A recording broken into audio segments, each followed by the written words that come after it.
Good evening, ladies and gentlemen, and thank you for being here. On behalf of Hometown Helena and the Helena Independent Record, it is our pleasure to bring to you, the people of Montana, this live debate between our two candidates for the United States Senate.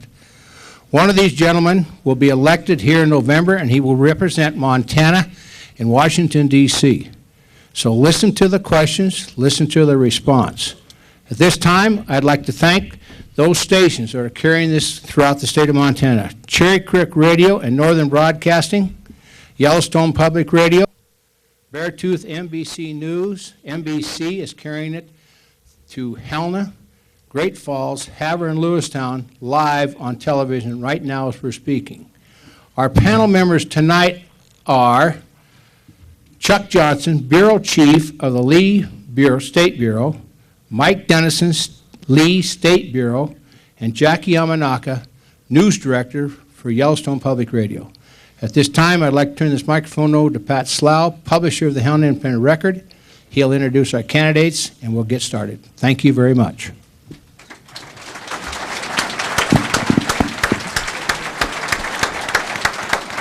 Thank you, Jim. I just want to say it's a nice crowd that we have here tonight, and I'm glad that the Independent Record, along with Hometown Helena, could bring this debate here.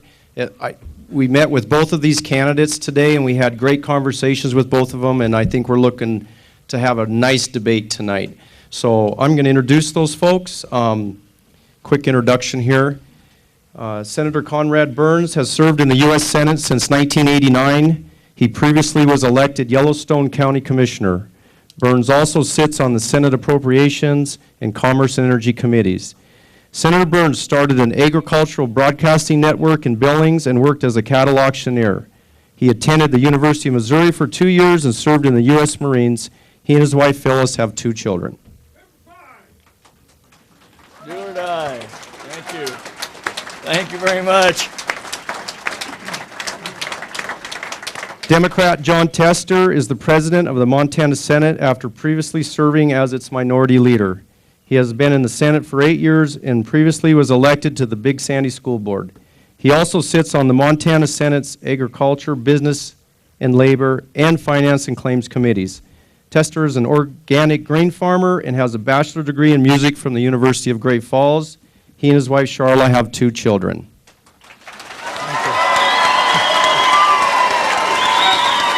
Thank you. Thank you very much. Okay, and with that, I'll turn it over to our moderator tonight, Ron Mercer. No applause. Just kidding. Some quick debate rules. A panelist will ask a question to one of the candidates. They have 60 seconds. The other candidate has 60 seconds, and then there's a 30-second rebuttal to the candidate that was asked the question. No opening remarks, 2-minute closing remark. There'll be a candidate-to-candidate question opportunity during the debate. We're going to watch the time very closely. We got a real fancy timer down here. We will ask the candidates to stop when they run out of time if they have not stopped.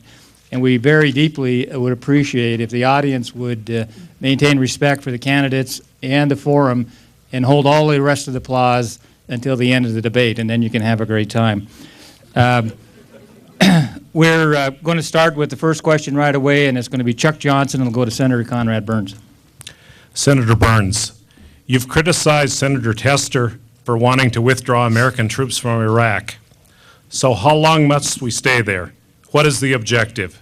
How much are you willing to spend in money and American lives to achieve that objective?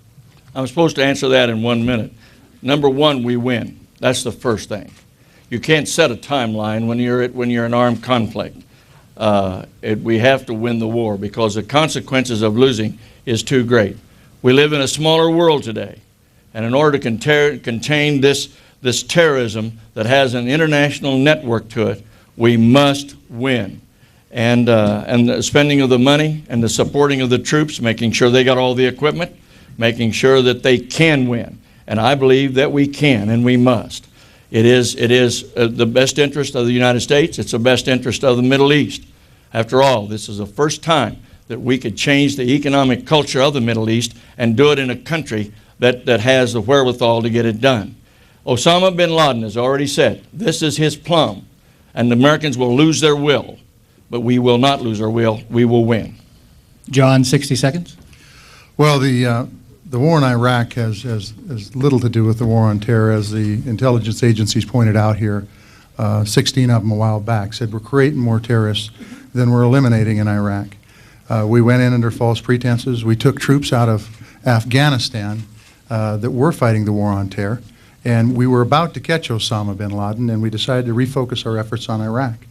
And in the end, we've been there longer than we were in World War II. We're spending $2 billion a week, and we're having Americans being killed at the tune of 2,700 right now and 20,000 wounded.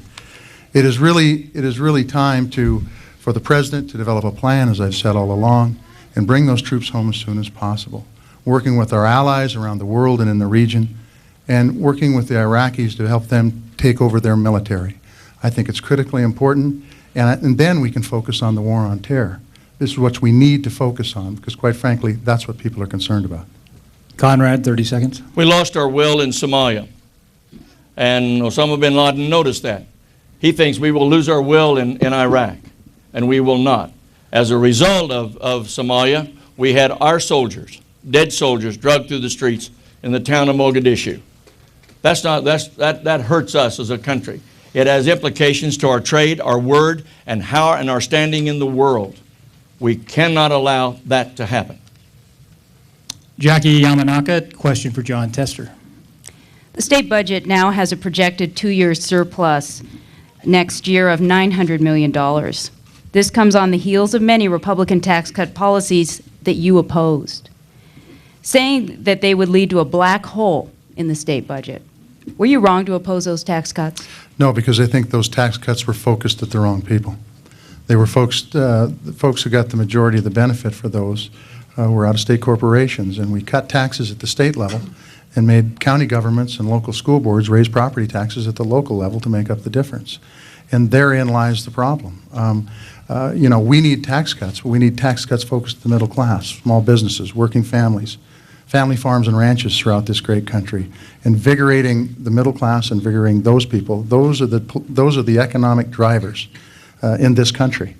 And when we focus on them, things will turn around economically for everybody better. Now, we have a surplus, I think due much in part to our natural resource extraction industry right now, oil in particular. The prices went up well, and we're getting profits off of that. And the fact is there's jobs created around it. There's no doubt about it. Would I like to see the price of oil go down some? Yeah, I would, because the price of fuel needs to go down too for me to be able to survive. Conrad, 60 seconds. Tax cuts are always good to spur the economy. 4 years prior to this, some people made some very, very tough choices in order to balance the state budget and to allow businesses to exist and business to survive.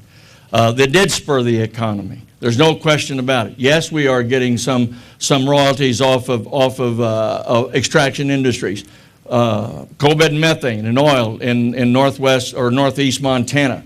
That is a big part of the budget. This administration inherited $280 million of that surplus, done in tough times, made tough decisions to allow business to survive. We grew in GDP every year during the previous 4 years, and we did it in tough times when other states were going backwards. Mr. Tester is a taxer, period, and he thrives on that. We're tax cutters. We think Montana's taxed too much.